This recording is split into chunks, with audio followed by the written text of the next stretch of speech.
हरियाणा की हर अपडेट के लिए बेल आइकन दबाएं और सब्सक्राइब करें STV हरियाणा न्यूज।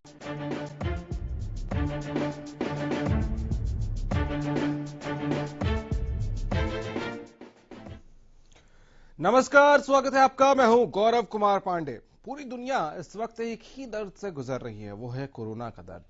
अब दर्द है तो दवा की जरूरत पड़ेगी, जिसकी खोज लगातार की जा रही है। लेकिन दूसरी ओर रोजाना कोरोना के आंकड़ों में रिकॉर्ड इजाफा हो रहा है। कोरोना की चपेट से कोई भी बाहर नहीं आया है।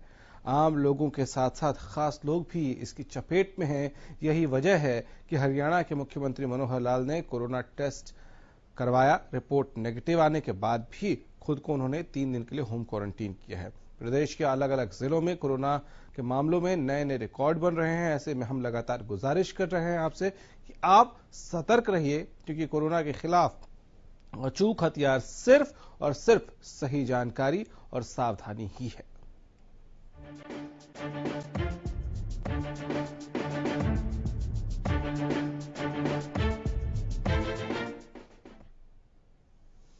तो खतरा अभी टला नहीं है, आपको सावधान रहने की जरूरत है। लगातार हरियाणा न्यूज आपको यह भी बता रहा है कि आपको क्या सतर्कता बरतनी है, आपको खाने पीने में किन चीजों का ख्याल रखना है और बाकी जो गाइडलाइंस हैं उनको आपको किस तरह से उनका पालन करना है, ये हम लगातार आपको बता रहे हैं। ऐसे में आज चर्चा इसी बात पे हम करेंगे कि खतरा अभी टला नहीं है और हमारे साथ मेहमान भी जुड़ेंगे। आपको हम ये भी बताएंगे कि क्या करना है, क्या नहीं करना है।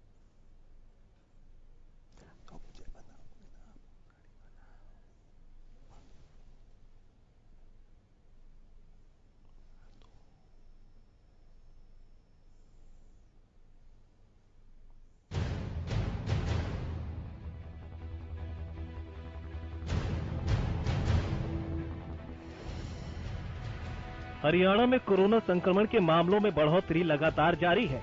प्रदेश में कोरोना मरीजों की संख्या 50,000 के पार पहुंच गई। गुरुवार को प्रदेश में कोरोना के 996 नए मामले सामने आए और कोरोना से 11 मरीजों ने दम तोड़ दिया। हरियाणा में अब तक 50,926 कोरोना के मामले सामने आए हैं, जिनमें 42,793 कोरोना के मरीज ठीक हो चुके हैं। फिलहाल प्रदेश में 7,555 कोरोना के एक्टिव मामले हैं। हालांकि राहत की बात यह है कि हरियाणा का रिकवरी रेट 84.03% पर पहुंच गया। कोरोना के बढ़ते मामलों को देखते हुए ये कहा जा सकता है कि कोरोना से कोई सुरक्षित नहीं। सीएमओ के बाद अब कोरोना की एंट्री सीएम आवास में भी हो गई। सीएम आवास पर काम करने वाले 9 लोग कोरोना की चपेट में आ गए। उधर सीएम मनोहर लाल ने भी अपने आप को होम क्वारंटाइन कर लिया। इसके पीछे वजह यह है कि वो लगातार जिन नेताओं के संपर्क में आए, उनमें से कई कोरोना संक्रमित पाए गए हैं। ये जानकारी खुद उन्होंने ट्विटर पर दी है। सीएम मनोहर लाल ने अपने ट्वीट में लिखा है कि मैंने अपना कोरोना टेस्ट करवाया है, जो नेगेटिव आया, लेकिन एहतियात के तौर पर मैं अपने आप को 3 दिन के लिए होम क्वारंटाइन कर रहा हूँ। इसके साथ ही सीएम ने सभी नागरिकों से सजग रहें, सुरक्षित रहने की अपील की है। कोरोना के मामले लगातार सामने आ रहे हैं, लेकिन खतरा बढ़ने के बावजूद भी कई लोग कोरोना संक्रमण को लेकर लापरवाह नजर आ रहे हैं। यही वजह है कि करनाल में एक ही दिन में 58 नए मामले सामने आए, जिसके बाद प्रशासन के हाथ पैर फूल गए। करनाल जिले की बात करें तो यहां अब तक कोरोना के कुल 1800 से ज्यादा मामले सामने आए हैं और अब तक 21 कोरोना मरीजों की मौत हो चुकी है। कोरोना को जड़ से मिटाने के लिए पूरी दुनिया वैक्सीन की खोज में जुटी है। ऐसे में आम लोगों की जिम्मेदारी बनती है कि वो कोरोना संक्रमण को रोकने के लिए जागरूक रहें। हरियाणा न्यूज बार बार अपने दर्शकों से अपील कर रहा है कि कोरोना के खिलाफ इस वक्त सबसे बड़ा हथियार सही जानकारी और जागरूकता है। संयम रखें और सुरक्षित रहें। Bureau report, Haryana news.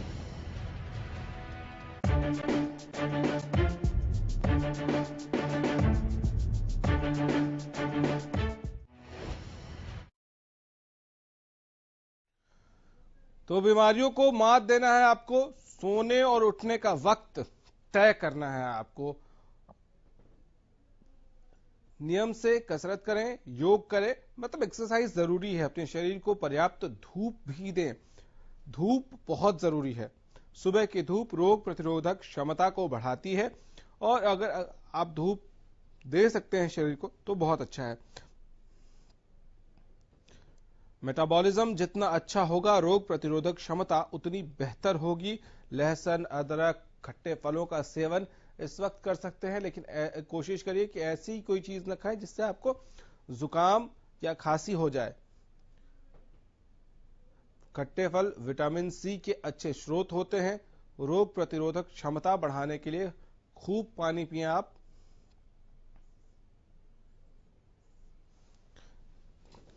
पानी ज्यादा से ज्यादा मात्रा में पिएं। दिन में 1 या 2 बार शहद या तुलसी का पानी पीने से फायदा होता है। तो रोग प्रतिरोधक क्षमता इस वक्त बेहतर करने की आवश्यकता है। इस वक्त खुद पर ध्यान रखने की आवश्यकता है। और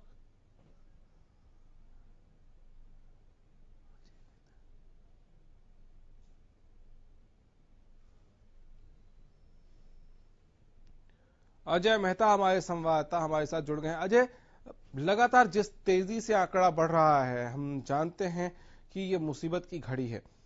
ऐसे में आम लोगों के मन से क्या डर खत्म हो गया है, उनके जहन से वो भय निकल गया है और इस वजह से वो बिना मास्क के सड़कों पर नजर आ रहे हैं? ऐसा हो रहा है क्या आपके एरिया में?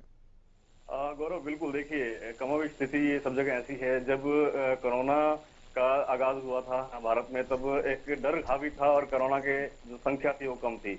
अब इसके विपरीत क्या हो रहा है कि अभी जैसे जैसे आंकड़ा बढ़ रहा है और लोग संक्रमित होते जा रहे हैं, लोगों के अंदर से डर भी खत्म होता जा रहा है। बाजार हो, दुकान हो, सड़क पे, गाड़ी पे, स्कूटर पे, बाइक पे जो लोग चल रहे हैं वो बिना मास्क के चल रहे हैं। हालांकि प्रशासन अपनी तरफ से पूरी कोशिश कर रहा है कि लोगों को अवेयर किया जाए।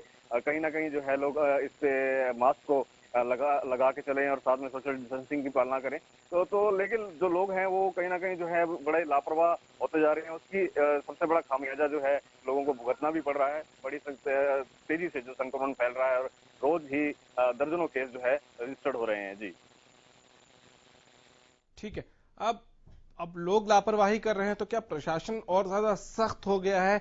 क्योंकि पहले से ही मास्क के बिना बाहर निकलने पर चालान का सिलसिला चल रहा था, तो वहां किस तरह से प्रशासन कितना एक्टिव है? देखिए गौरव, प्रशासन अपनी लेवल पे जो है इस तरह के जो कवायद है लगातार कर ही रहा है और जो चालान है बड़ी संख्या में लोगों को चालान भी काट रहा है। साथ में ही जो लोगों के साथ जानकारी मुहैया करवानी है लोगों को, वो भी करवाई जा रही है। लेकिन लोग जो है इस तरफ से बिल्कुल ही लापरवाह नजर आ रहे हैं। गौरव, एक चीज और बताना चाहूंगा। जिस प्रकार से अभी हाल ही में सीरो सर्वे भी शुरू हुआ है फतेहाबाद के अंदर, लोगों की जो इम्यूनिटी चेक करने के लिए भी हार्ड इम्यूनिटी डेवलप हुई है या नहीं हुई है, लेकिन लोग जो है अभी भी इस चीज को लेकर के संजीदा नहीं है कि वो जहां ऐसे ही लापरवाही कर करके न केवल अपना नुकसान कर रहे हैं, अपने को खतरे में डाल रहे हैं, बल्कि अपने परिवार और अपने समाज को भी खतरे में डाल रहे हैं। लेकिन प्रशासन लगातार जो है उनको अवेयर भी कर रहा है और बड़ी संख्या के अंदर चालान भी काटे जा रहे हैं। लेकिन कई बार स्थिति ऐसी होती है कि जहां प्रशासनिक अमला चालान काटने जाता है वहां उनका विरोध भी होता है। लोगों के साथ आपस में जो है दुकानदार उस अमले के साथ विरोध भी करते हैं। बावजूद इसके जो है लोग अभी तक जो है इसको लेकर के संजीदा नहीं हो रहे हैं। जी चलिए, बहुत शुक्रिया अजय आपका इन तमाम जानकारियों के लिए। तो लगातार आपने देखा कि इस तरह से बड़े बड़े नामचीन लोग भी कोरोना की चपेट में आ रहे हैं और लगातार हम ये गुजारिश आपसे भी कर रहे हैं कि ये बीमारी आम खास नहीं देखता, गरीब अमीर नहीं देखता है। ऐसे में आपको अपना ख्याल खुद रखना होगा और आपको ये जो गाइडलाइंस दिया गया है, कोरोना गाइडलाइंस हैं, इनका पालन करना है। आपको ये समझना है कि आप जितने बेहतर तरीके से खुद को बचाएंगे उतने बेहतर तरीके से आप अपनी फैमिली को भी बचा पाएंगे। क्योंकि आप अगर बाहर निकल रहे हैं और कोरोना इन्फेक्ट होकर, संक्रमित होकर घर जा रहे हैं तो बहुत मुमकिन है कि आपको पता न चले और आपके घर के बाकी लोगों को भी आपसे संक्रमण हो जाए। ऐसे में खुद को बचाना, अपने परिवार को बचाने के लिए बहुत ज्यादा जरूरी है।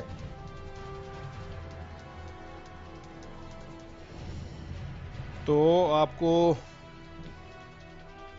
कोरोना से खुद को बचाना बहुत जरूरी है। मास्क लगाएं, लेकिन मास्क नाक के नीचे या गर्दन पे लटकाने के लिए न लगाएं। इस बात को समझें कि मास्क सिर्फ चालान से बचने के लिए नहीं लगाना है, मास्क कोरोना से बचने के लिए लगाना है। और अगर नाक के नीचे आप मास्क लगाते हैं तो कोई फायदा नहीं है, क्योंकि इन्फेक्शन नाक से भी हो जाता है अंदर, सिर्फ मुंह के माध्यम से नहीं, नाक से भी जा सकता है इन्फेक्शन, ये कोरोना वायरस। तो खुद को बचाइए। ब्रेक के बाद एक बार फिर से आपका स्वागत है। डॉक्टर परमेश्वर अरोड़ा हेल्थ एक्सपर्ट के तौर पर हमारे साथ जुड़ गए हैं, एमडी आयुर्वेद हैं। डॉक्टर साहब, शुक्रिया, आपने वक्त दिया। एक चीज बताएं कि अब संख्या क्योंकि बहुत तेजी से बढ़ रही है, तो अब और ज्यादा सतर्क रहने की जरूरत है, या जो हम बाजार में देख रहे हैं कि लोग बिना मास्क के निकल जा रहे हैं, सबको ऐसा लग रहा है जैसे कोरोना तो है ही नहीं कुछ?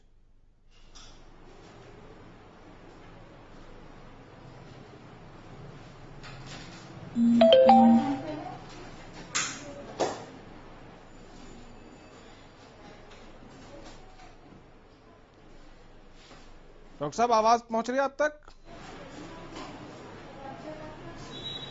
हाँ, अभी आवाज आई है। जी, मैं ये कह रहा हूं कि अभी आजकल देखने को मिल रहा है कि लोग सड़कों पर निकल रहे हैं, बाजार जा रहे हैं, कहीं जा रहे हैं, तो बहुत ज्यादा लापरवाह हो गए हैं, मास्क नहीं लगा रहे हैं, सोशल डिस्टेंसिंग का कोई ख्याल नहीं। तो क्या कोरोना से हम लड़ रहे हैं या हार रहे हैं ऐसे करके? देखिए, अगर लापरवाही बरतेंगे तो ये जीती हुई बाजी जो है वो हाथ से जा सकती है। मैं यहाँ पे एक चीज बताना, एक आज से लगभग 100 साल बिल्कुल घटनाक्रम हुआ था कि फर्स्ट वेव आई थी, लॉकडाउन हुआ था, ऑफिस बंद हुए थे, मंदिर मस्जिद गुरुद्वारे बंद हुए थे। उसके बाद में जो है आर्थिक कारणों से या ये कहिए मानसिक कारणों से लॉकडाउन खोलना पड़ा, और ऐसे ही लोग लापरवाह हुए थे। और उस लापरवाही में क्या हुआ कि सेकंड वेव जब आई तो वो जो है उसने काफी नुकसान पहुंचाया।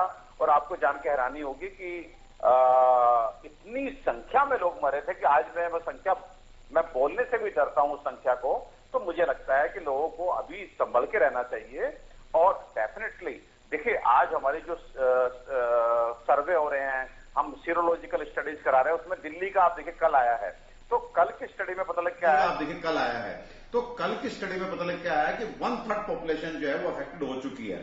और अगर उनको नहीं पता चला तो वो केवल इसलिए पता नहीं चला कि कहीं ना कहीं जो सावधानी बरती गई, जो मास्क लगा करके, सोशल डिस्टेंसिंग करके, गर्म पानी पी के, काढ़ा पी करके, और ये सब जो एहतियात बरती गई, उससे क्या हुआ कि वायरल का इफेक्ट जो है बॉडी में इतना कम रहा कि उनको इन्फेक्शन होने के बावजूद भी पता नहीं लग पाया। और बेसिकली एक डॉक्टर होने के नाते पूरी मेडिकल फर्टेनिटी जो है वो यही चाहती है कि ये जो पेंडेमिक है, क्योंकि हम सब जानते हैं पेंडेमिक खत्म होता है जब हमारे 50 से 80% लोग जो है वो इन्फेक्टेड हो जाएंगे, तब ये महामारी अपने आप ग्रेजुअली चली जाएगी, अपने पीक को अचीव करेगी, फिर चली जाएगी। तो लेकिन हमारी चाहत ये है, और मजा भी तब है कि ये हम एहतियात बरतते रहें। ये सारे एहतियात बरतने के बाद अगर वायरस से हम इन्फेक्टेड भी होते हैं तो उसका कंडीशन नहीं देखनी पड़ेगी। तो मेरा आज आपके माध्यम से, हरियाणा न्यूज के माध्यम से यही लोगों को कहना है कि वो पूरी एहतियात बरतें कि जिससे ना हो, उनको किसी तरह की जो है वो एक तरह से परेशानी का सामना ना करना पड़े। ठीक है, एहतियात बरतना जरूरी है, लेकिन आप आते हैं तो लालच ये होता है कि आपसे पूछ लें कि भाई क्या खाएं और क्या पिएं, कैसे बच के रहें। देखिए, हम हमेशा से बोलते आए हैं, आज भी लोगों को अपनी आदत को, पहली बात तो 3 बड़ी बेसिक सी चीजें हैं कि आपको मास्क जो है वो जरूर लगाना है, and specifically when you are in public places आपको मास्क जरूर लगाना है। फिर फिजिकल डिस्टेंसिंग जो है जितनी अधिक से अधिक हो सके उसे आप पालन करें। फिर हाइजीन का ध्यान रखें। हाइजीन का मतलब यह है कि आप जो है साबुन से बार बार हाथ धोते रहें, सैनिटाइजर का प्रयोग करें, और कोशिश करें कि आप सरफेसेस को टच करने के बाद वो हाथ जो है अपने मुंह पे, नाक पे या आंख पे ना लगाएं। उसके बाद आता है कि आप क्योंकि जानते हैं कि ये वायरस है, और इस वायरस के पहले 5 दिन जो हैं हमारी नाक या हमारे मुंह में कटते हैं, तो आप इस जगह पे उसको मल्टीप्लाई होने का समय ना दें। और उसको देखिए, अभी अभी एक स्टडी और निकल के आई है कि यदि आप स्टीम लेते हैं तो नाक में वायरस डेड हो जाता है। तो ये बात हम पिछले 6 महीने से बोल रहे हैं कि आप दिन में अगर एक बार भी स्टीम ले लेते हैं प्लेन वाटर की, आप पानी गर्म करके भाप लीजिए 1 मिनट के लिए, और आप जो है गर्म पानी पी लीजिए, या नमक हल्दी जो है पानी में डाल करके गरारे कर लीजिए, या आप लौंग, काली मिर्च या अजवाइन में से कोई भी एक चीज जो आपको माफिक बैठती है, आप उसको दिन में एक बार जरूर चूसिए। तो मैं आपको बता रहा हूं, विश्वास कीजिए कि ये बड़ी साधारण सी दिखने वाली चीजें, देखिए मैं आपको बताना चाहता हूं, ये फ्री की राय होती है। यही राय जो है आज जो लोग अमेरिका में हैं और कोरोना से ग्रसित हैं, वो हमसे टेलीफोनिकली लेकर के और कहते हैं कि डॉक्टर साहब जब से हमने ये लेना शुरू किया हमारा बुखार आना बंद हो गया, जो हमें भूख लगनी बंद हुई थी वो ठीक हो गई, जो हमारी स्मेल चली गई थी वो 2 दिन में वापस आ गई। जबकि जो लोग ऐसा नहीं कर रहे थे उनको कम से कम 14 से 15 दिन लगे पूरी चीजें ठीक होने में। तो देखिए ये साधारण सी चीजें हैं, लेकिन जब तक इनको आप नहीं करेंगे तब तक मुझे लगता है कि आप इसका लाभ नहीं उठा पाएंगे। बड़ी छोटी चीजें हैं, लेकिन जब बात जान पे बनाए, जब बात अपने बच्चों की, अपने बड़ों की सुरक्षा पे बनाए, तो मुझे लगता है कि ये बहुत मुश्किल काम नहीं है। ठीक है डॉक्टर साहब, एक चीज बताइए, हम अब पहले से बताते रहे हैं कि गर्म पानी में अगर आप नींबू डाल के लेते हैं तो वो आप कोरोना से लड़ने के लिए बहुत अच्छा रहा है, तो क्या वो तेज गर्म पानी रोज पीना वो किसी तरह का साइड इफेक्ट भी है उसका? बिल्कुल नहीं। देखिए पहली बात, गर्म पानी जो है वो कम से कम चाय से गर्म तो आप नहीं पी सकते। आप जिस तरह से चाय पीते हैं उसी तरह से आप पानी पीते हैं। और बहुत सारे लोग, हमारे लोग जो है लेमन टी के बड़े होते हैं, नींबू चाय के, तो उनको बहुत अच्छा है। हाँ, अगर आप नींबू के आदी नहीं है, अगर आप खट्टा खाने के आदी नहीं है, और केवल इसलिए कि विटामिन सी सब लोग एडवाइस कर रहे हैं इसलिए आप जबरदस्ती आप नींबू खाते हैं पानी में डाल करके या चूस करके, और फिर आप अपने गले को खराब कर लेते हैं, गले में सूजन ले आते हैं, तो वो आपके लिए जरूर नुकसानदायक है। तो वहां पर नींबू आप छोड़ करके विटामिन सी के जो अन्य हमारे सोर्सेज है उनको आप सेवन करें। लेकिन जिनको नींबू सही बैठता है, माफिक आता है, वो गर्म पानी में मिला करके रोज दिन में 1 बार 2 बार जो है नींबू पानी पिए। गर्म पानी एक ऐसी चीज है जिसको आप 12 महीने बिना भयभीत हुए, बिना किसी साइड इफेक्ट के आप पी सकते हैं।